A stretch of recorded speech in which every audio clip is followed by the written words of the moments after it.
Salut et merci d'être là. C'est la chanson phare de la comédie musicale de Luc Plamondon et Richard Cochiant en 1998. Belle est le plus grand tube de Notre-Dame de Paris. Saviez-vous que la naissance de ce morceau remonte à 1993, avant même que le spectacle ne trouve de producteur? Comment ne pas avoir de frissons en se remémorant les harmonies bouleversantes de Garou, Daniel Lavoie et Patrick Fiori lors de leur trio sur Belle. Pendant les représentations de Notre-Dame de Paris, cette chanson marque tous les spectateurs, hissant la comédie musicale au rang de spectacle culte. Belle fait partie désormais de ces tubes dont le succès ne peut être ignoré tant il est fracassant. Le trio se classe troisième single le mieux vendu de tous les temps dans l'Hexagone, avec plus de 2 millions d'exemplaires écoulés. Luc Plamondon est le parolier à l'origine de Notre-Dame de Paris. Il s'était fait connaître du grand public dans les années 70 en produisant aux côtés de Michel Berger le spectacle à succès Starmania. Les deux artistes continuent à travailler ensemble sur plusieurs projets après cette collaboration, mais lors du décès de Berger en 1992, tout ce qui était en préparation part en fumée.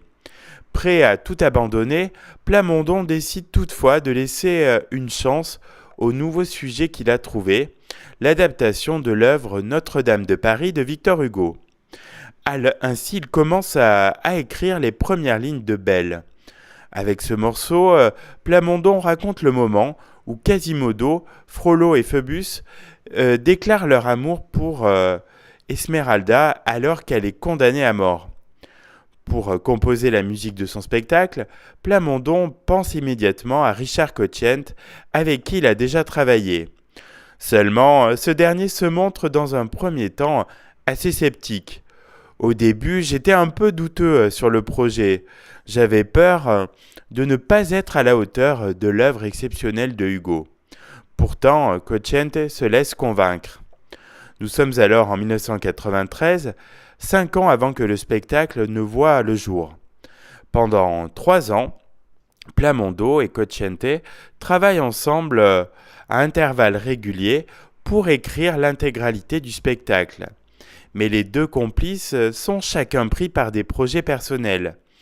Lorsque le show est complet, ils essuient d'abord les refus de 3 producteurs avant que finalement Charles Tallard n'accepte de s'occuper du spectacle.